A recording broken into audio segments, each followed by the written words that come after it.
Aurora's secret. Word count. Tilde 4000. Aurora Mendoza had lived at number 47, Maple Street for 43 years.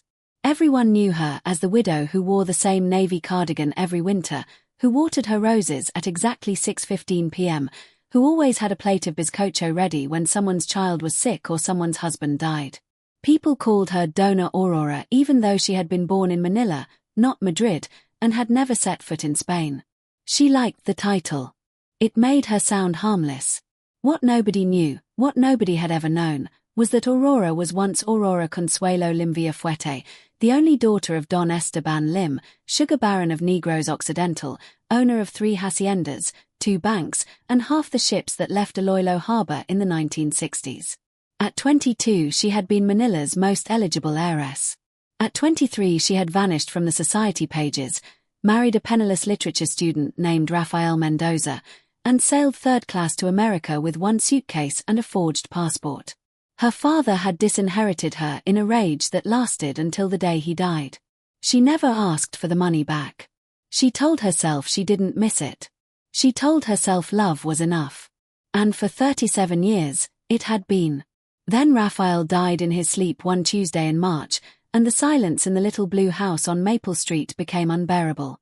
That was 6 months ago.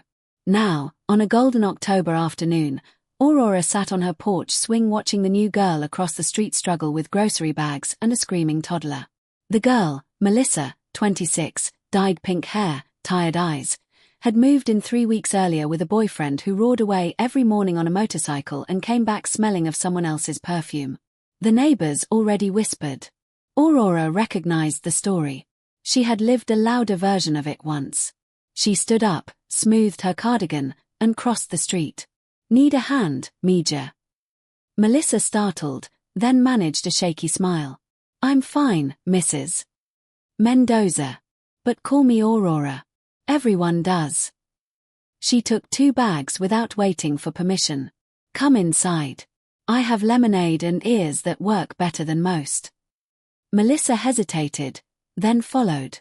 The toddler, Sophia, reached for Aurora's silver hair the moment they stepped onto the porch.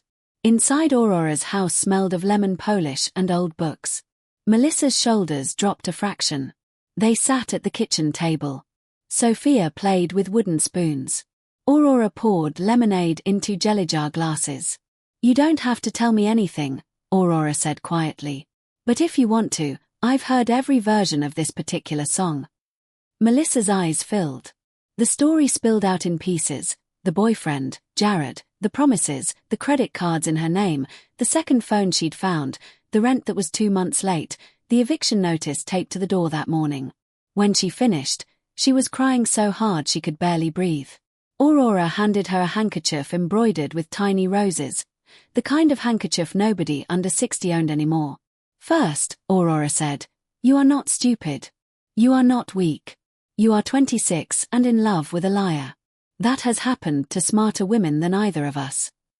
Melissa laughed once, a broken sound. Second, Aurora continued, you have choices. Not good ones, maybe, but choices. She stood, went to the old roll-top desk in the corner, and took out a small leather notebook bound with a red ribbon. Inside were names, phone numbers, addresses, written in fountain pen ink that had faded to purple. This, Aurora said, is my real inheritance. Melissa blinked. My father owned half of an island, Aurora explained, voice calm, as if discussing the weather.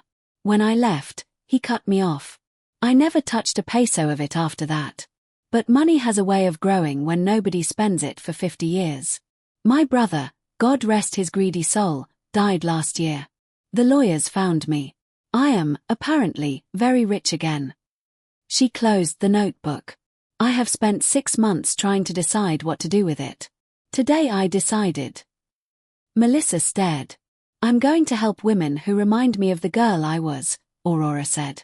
Starting with you.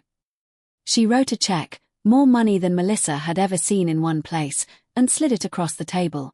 This pays your back rent, gets Jared's name off every account he touched, and puts you and Sophia in the small apartment above my garage for as long as you need. No rent. No interest. You pay me back only if and when you want to. If you never do, that's fine too.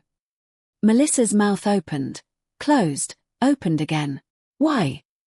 Because somebody should have done it for me, Aurora said simply. And nobody did.